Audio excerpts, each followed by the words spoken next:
கல்வியில் அண்ணா டைம் வச்சு கிளம்புங்கண்ணே. நான் அடிக்கடி பார்க்குறேன், நான் பிஸ்னஸ் பண்ணிக்கிறீங்க யாரும் தெரியல. அடிக்கடி பார்த்துட்டு இருக்கேன்.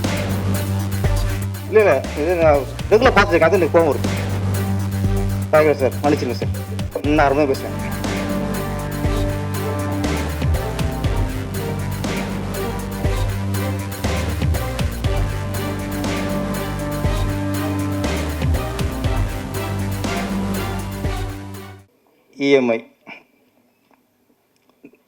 இஎம்ஐயில் நிறைய சொல்லிட்டாங்க. இதில் என்னென்னா, அந்த இஎம்ஐ வந்து ஆம்பளைங்க பைக்கை வாங்கிடுவாங்க, காரை வாங்கிடுவாங்க, வீட்டை வாங்கி விடுவாங்க. பைக்கை வாங்கிவிட்டு ஒரு ஒரு 3 மாதம் 4 மாதம்ல கட்டுவாங்க. அதுக்கப்புறம் 3-4 வருஷம் கட்ட மாட்டாங்க. அவங்க காலையில் டிஃபன் சாப்பிட்டு நல்லா சோத்தை கட்டிக்கிட்டு அந்த இஎம்ஐயில் அவங்க பைக்கை ஸ்டார்ட் பண்ணிட்டு கிளம்பிடுவா ஆஃபீஸுக்கு. எத்தனைக்கு 8 மணிக்கு தான் கிளம்பிடுவாப்பில். கரெக்டாக 9 மணிக்கு வருவான். டிங் டிங்குமா. கதை தோக்கிறது யார்? அவர் ஒய்ஃப். இஎம்ஐ வாங்கிறது கணவன். அவன் வந்து அவன் பண்ணுற டார்ச்சலாக இருக்குன்னு உங்களுக்கு அது பேசுகிற தோரணை இருக்கும்ல. அவன் ஆதரவு மாதிரி தான் பேசுகிறதுலாம் அப்படி இருக்கும். எங்கே உங்கள் புருஷன் எப்போ வருவார்? ஃபோன் பண்ணுங்க. அப்புறம் இல்லைங்க, அவர் ஃபோனை எடுக்க மாட்டார், நாங்கள் போனால் எடுக்க மாட்டார், நீங்கள் முன்னாடி எடுங்க. போடுங்கம்மா, ஸ்பீக்கரில் போடும். அது ஸ்பீக்கரில் போடணும். இதை அப்புறம் இப்படி சமாளித்து போயிடுவாங்க.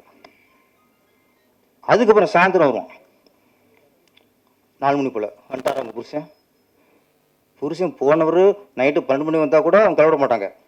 ஒய்ஃபு லேட்டாக வந்தால் கூட கலவிட மாட்டாங்க. இவன் வந்து கலப்புவார். இன்னும் வரல உங்கள் புருஷன் ஆமாட்டா. அது ஒரு சரி. மறுநாள் 2 நாள் கழிச்சு இவன் வந்து பெல் அடிப்பான். அந்த மாதிரி கதவை திறக்கிறதா வேணாமா? வந்திருக்குது யார்?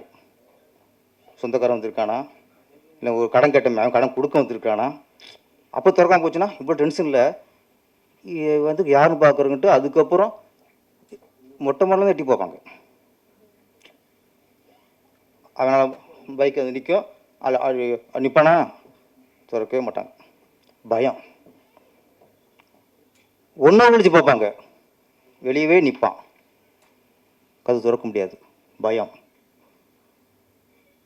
இதில் புருஷன் லோனில் வாங்கி பைக்கை வாங்கி அவன் கிளம்பி போயிட்டான். ஆஃபீஸ் நிம்மதியாக ஒர்க் பண்ணிக்கிட்டு இருப்பான். இங்கே வந்து இஎம்ஐக்கு வசூல் பண்ண வராங்கல்ல, இவங்களை மாட்டிட்டு ஒரு பொம்பளை யோசிச்சு பாருங்க சார். அதை எதிர்கொள்கிறது யார்? லேடிஸ். அப்போது நம்ம இஎம்ஐ வாங்கிட்டு நம்ம பைக்கை ஓட்டிட்டு சர்னு போயிடும். இங்கே பதில் சொல்கிறது, வெளியே வர முடியாமல் நிற்கிறது. அவன் அசிங்கமாக ரொம்ப கேவலமாக கேட்பான். ஒரு ஸ்டேஷனில் போவான்றான். என் புரிச்சு நீ பேச மாட்டியா அப்படின்பான். அந்த பொண்ணு என்ன பண்ண முடியும்? இஎம்ஐ ஆம்பளைங்க வாங்குகிற இஎம்ஐயால் பாதிக்கப்படுறது பெண்களுக்கு தான் புரிஞ்சுக்கணும். ஃபஸ்ட்டு நாளைக்கு நம்ம இல்லைன்னா லேடிஸை டார்ச்சர் பண்ணுவாங்க, அவங்க அசிங்கமாக பேசுவாங்க, அவமானப்படுத்துவாங்கிறத நம்ம புரிஞ்சுக்கணும். இதில் ஒன்றே தப்பிச்சிட்டாங்க. என்னென்னா, நிறைய பேர் என்ன ஆச்சுன்னா 5 மணி 6 மணிக்கு வரான், அவன் 7 மணிக்கு வர்றது இருந்துச்சு. 7 மணிக்கு வந்து வெளி அடிக்கிறது, கழுத்துட்டுறது. அப்படி இதில் பாதிக்கப்பட்டு கொஞ்சம் இப்போ ஒரு சட்டம் வந்திருக்கு. 6 மணிக்கு மேலே இந்த இஎம்ஐ வசூல் பண்ணவங்கள வீட்டுக்கு போகக்கூடாது.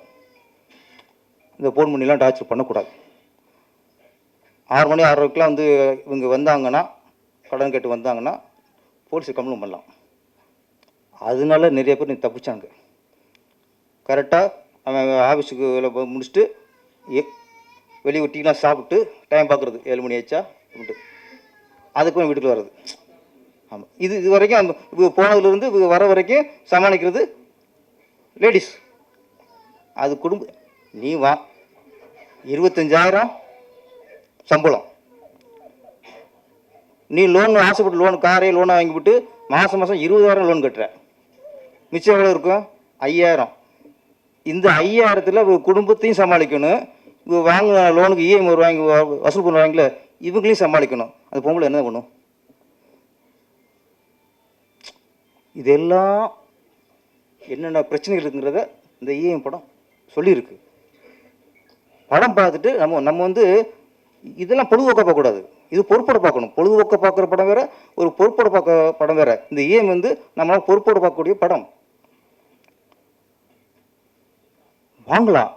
நமக்கு மாதம் 40,000 சம்பளம் வருதா, அப்போ ஒரு 15,000 இஎம் கட்டுற மாதிரி நீங்கள் இப்போ பைக்கையோ இல்லை காரோ வாங்கலாம். மிச்ச பணத்தில் அவங்க வீட்டில் அவங்க குடும்பம் நடத்துவாங்க, சமாளிப்பாங்க. இல்லையே இப்போ செலவு வந்து எப்படி வரும்னு தெரியாது. ஸ்கூல் ஃபீஸ் நீங்களாம் எங்கே பார்த்தாலும் 1 லட்சம் 1.5 லட்சம் 2 லட்சம் ஏழை வர்றான். மருத்துவம் ஏதோ சும்மா வயிற்றுலும் ஹாஸ்பிட்டல் போனால் போதும், 1 வருஷம் சம்பாதிச்ச பணத்தை அவன் பிடிக்கிறான். இப்போ மருத்துவத்தில் ஹாஸ்பிட்டலில் ஒரு பக்கம் கொள்ளடிக்கிறான். கல்வியில் அண்ணா உங்கள் டைம் வச்சா கிளம்புங்கண்ணே. உங்கள் டைம் வச்சுன்னா உங்களுக்கு இஎம்ஐ பிரச்சனை நினைக்கிறேன். நீ கிளம்புங்க. இந்த மாதிரி பண்ணக்கூடாது. ஃபஸ்ட்டு நான் அடிக்கடி பார்க்குறேன், நான் பிஸ்னஸ் பண்ணிக்கிறீங்க யாரும் தெரியலது, அடிக்கடி பார்த்துட்டு இருக்கேன். உங்கள் டைம் வச்சுக்கலாம் யாருக்கு சொன்னீங்களா?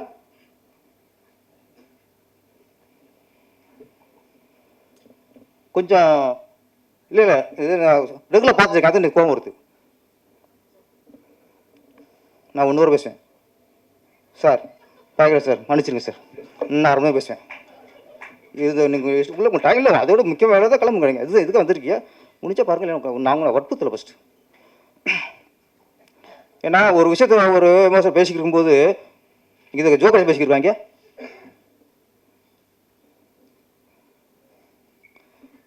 அப்போது 40,000 50,000 சம்பாதிக்கும் போது நம்ம 20,000 இஎம்ஐ கட்டணும், பிரச்சனை இல்லை. எப்படி சமாளிச்சலாம்? ஒரு பக்கம் ஹாஸ்பிட்டலில் கொள்ளடிக்கிறான், ஒரு பக்கம் ஸ்கூலில் கொள்ளடிக்கிறாங்க. எப்படி வாழ்கிறது? இதில் இஎம்ஐ கட்டிட்டு இதுலேயும் வாழ்க்கையை இழந்துக்கூடாது. இந்த என்னன்னா ரோட்டில் வாழ மாட்டோம், வாழ்கிறதுக்கா போராடிக்கிட்டே வாழ்ந்து செத்துருவோம். சம்பாதிக்கிற வாழ்கிறதுக்கா போராடுறதுக்கா? வாழ்கிறதுக்கு.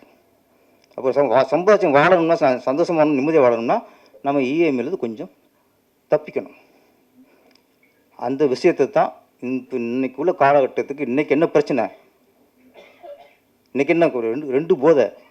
ஒன்று டாஸ்மாகில் சரக்கு அடிச்சுட்டு அந்த போதை, இன்னொன்று இஎம்ஐயில் பணம் வாங்கிட்டு சந்தோஷம் வாங்குற இந்த போதை. இந்த 2 போதையுமே ஒழியணும். நன்றி, வணக்கம்.